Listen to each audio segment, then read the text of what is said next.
ನಮಸ್ಕಾರ ಎಲ್ರಿಗೂ. ನಾನು ಶ್ರಾವಣಿ ಸರ್ವಾರ್ಥ 3 ಜನ ಇವತ್ತಿನ ದಿವಸ ನರ್ಮದಾ ನದಿಯ ವ್ಯೂ ಪಾಯಿಂಟಿಗೆ ಬಂದೇವಿ.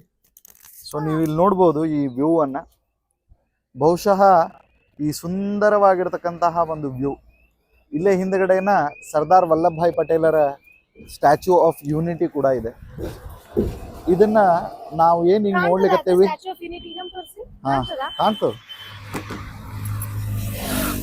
ಸೊ ನೋಡ್ರಿ, ಇಲ್ಲೇ ಸರ್ದಾರ್ ವಲ್ಲಭಭಾಯ್ ಪಟೇಲರ ಸ್ಟ್ಯಾಚ್ಯೂ ಇದೆ, ಏಕ್ತಾ ಯೂನಿಟಿ. ಸೊ ಆ ಒಂದು ಏಕ್ತಾ ಅಂತಂದ್ರೆ ಯೂನಿಟಿ ಅಂತ ಅರ್ಥ. ಸೊ ಈ ಒಂದು ಅದ್ಭುತವಾದಂತಹ ಯೂನಿಟಿಯನ್ನ ನರ್ಮದಾ ನದಿಯ ಪಕ್ಕದಲ್ಲೇನೆ ಸರ್ದಾರ್ ಸರೋವರ ಡ್ಯಾಮ್ ಅಂತ ಕೂಡ ಕರೀತಾರೆ. ಸೊ ಈ ಒಂದು ಡ್ಯಾಮ್ ಮೇಲೆ ವ್ಯೂ ಪಾಯಿಂಟ್ ಮೇಲೆ ನಾನು, ನಮ್ಮ ಮನೆಯವರು, ನಮ್ಮ ಸರ್ವಾರ್ಥ 3 ಜನ ನಿಂತು ವಿಹಂಗಮವಾಗಿರ್ತಕ್ಕಂತಹ ನೋಟವನ್ನ ನೋಡ್ತಾ ಇದ್ದೇವೆ. ಆಕ್ಚುಲಿ ಇದು ನೀರ್ ಎಷ್ಟು ಅಂದ್ರ ಕ್ರಿಸ್ಟಲ್ ಕ್ಲಿಯರ್ ಆಗಿ, ಅಂದ್ರೆ ಅಷ್ಟು ಚಂದ ಕ್ಲಿಯರ್ ಆದಂತಹ ಒಂದು ನದಿ. ಬೋಟ್ ನೋಡ್ರಿ, ಕಾಣ್ಬೋದು ನಿಮಗಲ್ಲಿ ಬೋಟ್. ಸೊ ಇನ್ನೊಂದು ಸ್ವಲ್ಪ ಹೊತ್ತಿನಲ್ಲಿ ನಾವು ಬೋಟ್ ರೈಡಿಗೂ ಕೂಡ ಹೊಂಟೇವಿ. ಸೊ ಆ ಬೋಟ್ ರೈಡಿಗೆಲ್ಲ ನಿಮ್ಮನ್ನು ಕರ್ಕೊಂಡು ಹೋಗ್ತೇವೆ. ಅವಶ್ಯವಾಗಿ ನೀವೆಲ್ಲರೂ ಕೂಡ ನಮ್ಮ ಜೊತೆಗೆ ಈ ಒಂದು ಪಯಣದೊಳಗಿರ್ರಿ. ಆಮೇಲೆ ಇದನ್ನ ನೀವು ನೋಡ್ರಿ. ಇದನ್ನ ಯಾಕೆ ಹೇಳಿಕತ್ತೇನೆ ಅಂತಂದ್ರೆ, ಇದನ್ನ ತೋರಿಸ್ಲಿಕ್ಕತ್ತಿದ್ದು ನೀವೆಲ್ಲರೂ ಕೂಡ ನೋಡಬೇಕು.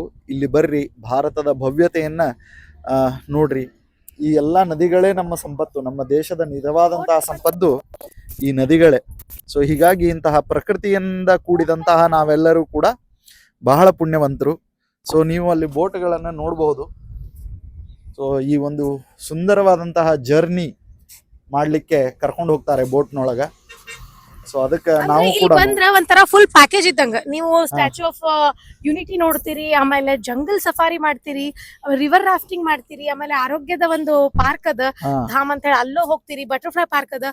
ಸೊ ಟೋಟಲ್ ಪ್ಯಾಕೇಜ್ ಅದ ಇಲ್ಲಿ ಬಂದ್ರೆ. ಆಮೇಲೆ ಒಂದ್ ದಿವ್ಸ ಸಾಲುದಿಲ್ರಿ. ನಾವು ಒಂದ ದಿವ್ಸ ಸ್ಟ್ಯಾಚ್ಯೂ ನೋಡಿ ಹೋದ್ರಾತಂತೆ ಒಂದ್ ದಿವ್ಸಕ್ಕಂತ ಬಂದ್ವಿ, ಬಟ್ ಒಂದ್ ದಿವ್ಸ ಸಾಲುದಿಲ್ಲ. ಸೊ ಅವಶ್ಯವಾಗಿ ಒಂದ್ ಸ್ವಲ್ಪ ಟೈಮ್ ಇಟ್ಕೊಂಡ್ ಬರ್ರಿ, ಸರ್ದಾರ್ ವಲ್ಲಭಭಾಯ್ ಪಟೇಲರ ಈ ಒಂದು ವಿಸ್ತೃತವಾದಂತಹ ಜಗತ್ತನ್ನ ನೋಡ್ಲಿಕ್ಕೆ.